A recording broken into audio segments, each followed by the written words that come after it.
Se você acredita que controlar apenas a glicemia é suficiente para entender seu diabetes, preciso alertar você sobre algo importante.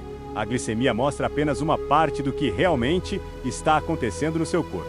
Existem outros sinais silenciosos que podem estar evoluindo mesmo quando os números parecem bons. E ignorar esses sinais pode comprometer sua saúde agora, sem que você perceba.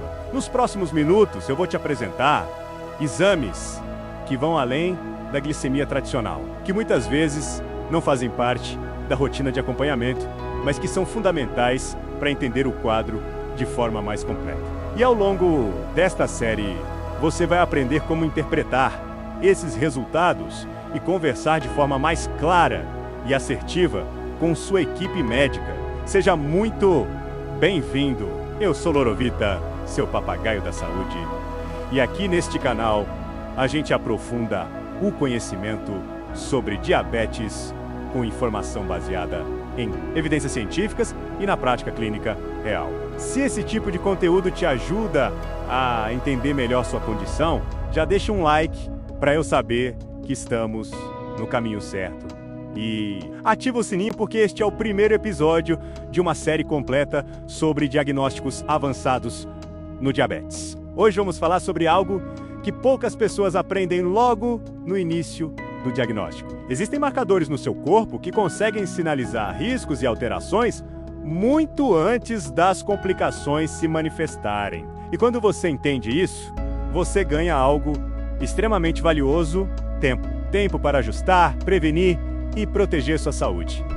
Vamos começar com uma verdade importante. A glicemia de jejum e a glicemia após as refeições são exames essenciais, sem dúvida. Mas eles mostram como está sua glicose naquele momento específico. É como olhar uma única foto e tentar entender toda a história de um filme inteiro. O diabetes é uma condição contínua que impacta o organismo 24 horas por dia, todos os dias. E cada sistema do corpo reage de forma diferente à exposição prolongada, à glicose elevada e às alterações metabólicas associadas. O grande problema é que muitas complicações renais, cardiovasculares e neurológicas se desenvolvem de forma silenciosa. Muitas pessoas só descobrem essas alterações quando os sintomas já estão presentes, o que torna o controle mais difícil. Estudos publicados em periódicos de endocrinologia mostram que uma parcela significativa das pessoas com diabetes tipo 2 já apresenta algum grau de complicação no momento do diagnóstico, o que indica que o processo vinha evoluindo há bastante tempo sem sinais claros. A boa notícia é que hoje existem exames capazes de identificar esses riscos precocemente. Exames que não substituem o acompanhamento médico, mas que complementam a avaliação e permitem decisões mais bem embasadas. Nesta primeira parte, eu vou te apresentar 3 categorias essenciais de exames que você precisa conhecer. Primeiro, os marcadores de controle glicêmico de longo prazo, depois, a avaliação da função renal. E, por fim, o perfil lipídico avançado, que vamos aprofundar na próxima parte. E é importante deixar isso muito claro.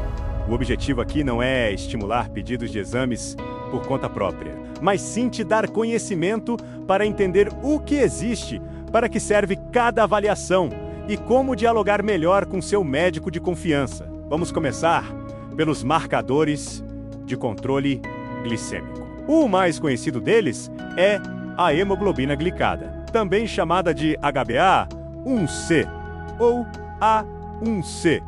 Muita gente já ouviu falar desse exame, mas nem sempre entende o que ele realmente mostra. A hemoglobina é uma proteína presente nos glóbulos vermelhos, responsável por transportar oxigênio. Quando há glicose circulando em excesso no sangue, parte dessa glicose se liga à hemoglobina, em um processo chamado glicação. Como os glóbulos vermelhos vivem, em média, cerca de 120 dias, a hemoglobina glicada reflete uma média do controle glicêmico dos últimos 2 a 3 meses. De forma geral, valores abaixo de 5,7% são considerados normais, entre 5,7% e 6,4% indicam pré-diabetes. E valores a partir de 6,5% confirmam o diagnóstico de diabetes. Para quem já tem diabetes, o alvo mais comum é manter a A1C abaixo de 7%.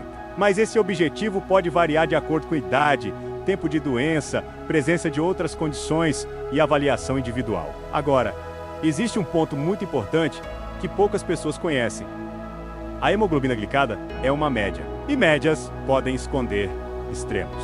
Uma pessoa pode ter uma A1C aparentemente aceitável, mas está passando por picos frequentes de glicose e também por quedas importantes. Essa variabilidade glicêmica também causa danos ao organismo e a A1C sozinha não consegue capturar esse padrão. Por isso, existe outro marcador que pode ser extremamente útil em situações específicas.